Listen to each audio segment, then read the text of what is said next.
Fiery soul paired with the fighting spirit of a dragon. Let's build Charizard in Dungeons & Dragons.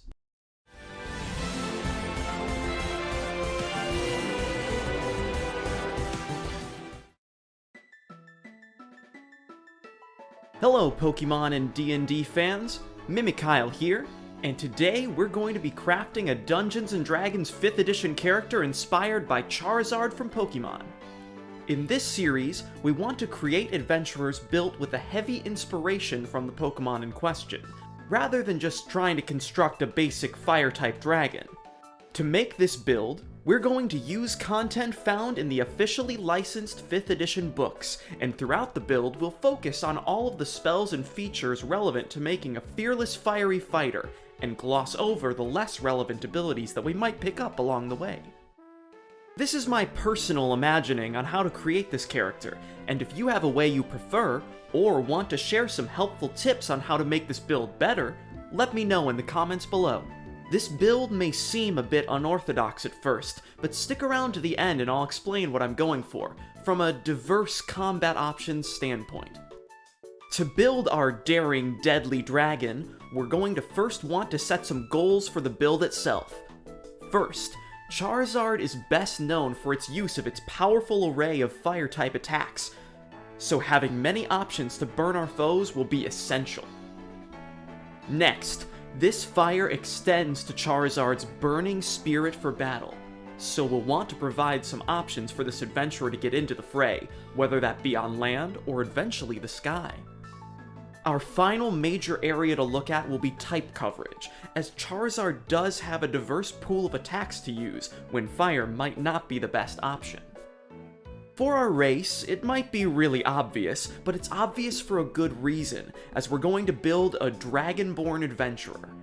The stat benefits to both strength and charisma are all too useful, and as we're going with Red Dragon for our lineage, we'll start off with a useful fire breath and resistance to fire-based attacks. We're going to do a lot of burning, not the other way around.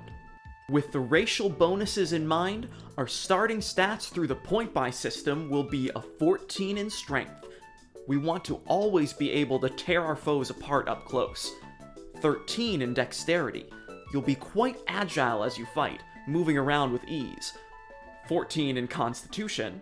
We won't be using our ASIs here, but you're still quite durable. We're dumping an 8 in intelligence. You're hot-headed and focused on the battle, not your studies. 10 in wisdom. You might be a bit of a wildfire, but you at least have some battlefield perception. Finally, we'll put 16 into our starting charisma.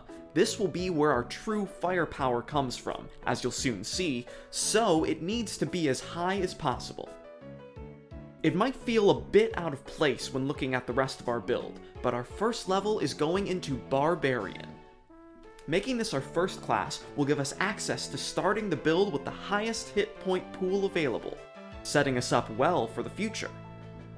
In terms of the class features we're taking advantage of here, the big one is going to be the Barbarian Rage. We'll be casting spells later, which we can't do while raging, but when we want to get heavy into the fray, this will allow us to hit hard and take much less damage. It also fits in with how Ash's Charizard is first portrayed in the anime. Hot-headed, hard to control, and ready for battle, unless we're talking about a friend's tiny yellow rodent, of course.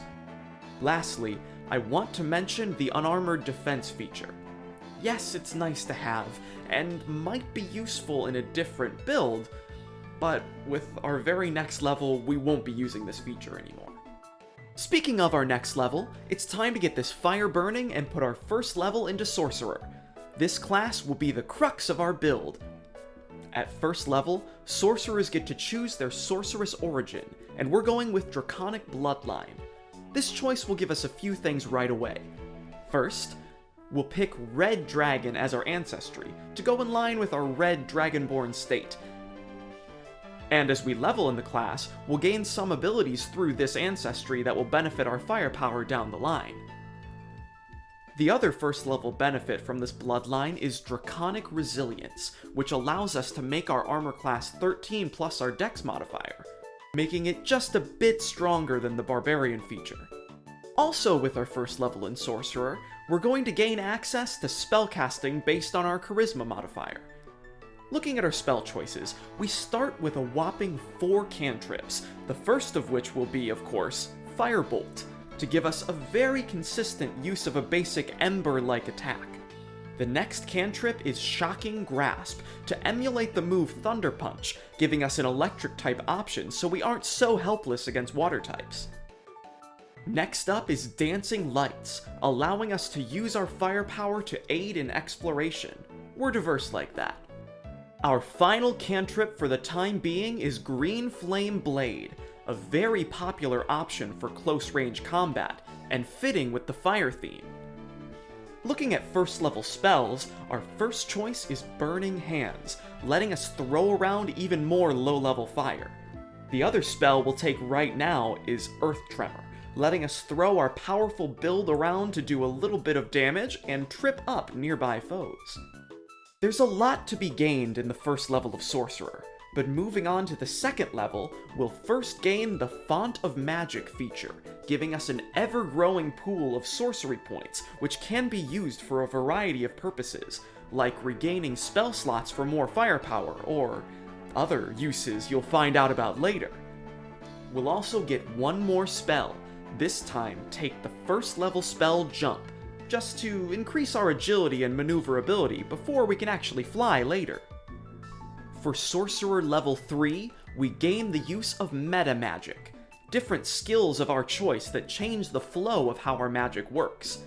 At this level, we'll take the Meta Magic Distant Spell to increase the range of attacks when needed, and Empowered Spell to make sure we do the damage a combatant of our caliber deserves to inflict. Also, at this level, we get second level spells, so let's take Scorching Ray, a beautiful spell to either focus our flames on one opponent, or to hit multiple targets at once. Now, as a 4th level Sorcerer, we get our first ASI. Use it to put a point into both Dexterity and Charisma, increasing our AC and furthering us down the path of firepower. We also get another cantrip and a spell. Take Control Flames and Enhance Ability respectively, as a flamethrower such as ourselves should have mastery over basic flames, and giving us the option to increase our own prowess or share with our allies is always welcome. 5th level of Sorcerer gives us access to the 3rd level spell I'm sure many will have been expecting, Fireball. This staple of fiery spellcasting is as useful for us as it sounds, and will only get stronger, giving us access to an explosion of fire to decimate multiple foes. For our next 2 levels, we'll be going in what might be an unexpected direction. We're going to take 2 levels of Paladin. Among other abilities less relevant to the build, we'll gain Divine Sense, making us more akin to when danger approaches, and of course, the cornerstone of the Paladin class, Divine Smite.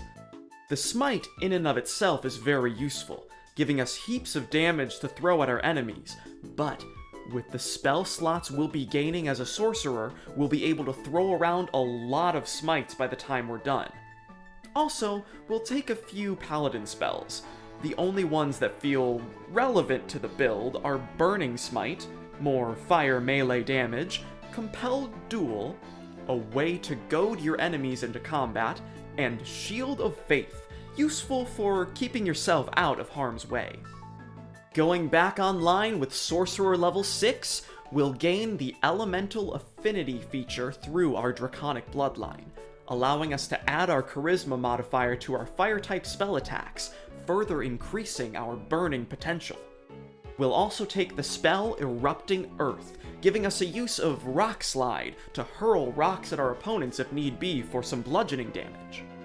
7th level of Sorcerer gives us access to the 4th level spell Wall of Fire, pushing us in a direction to wield our fire to not only damage our foes, but control the battlefield as well. With our 8th level in Sorcerer, we'll get our second ASI.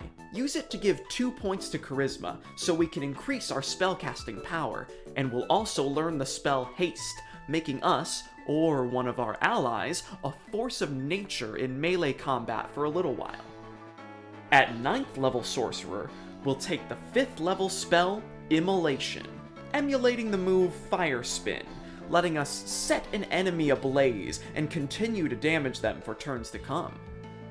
For our 10th level of Sorcerer, as we start to evolve into our final form, we'll pick up the cantrip Gust and the spell Gust of Wind, giving us ways to use the wind against our foes.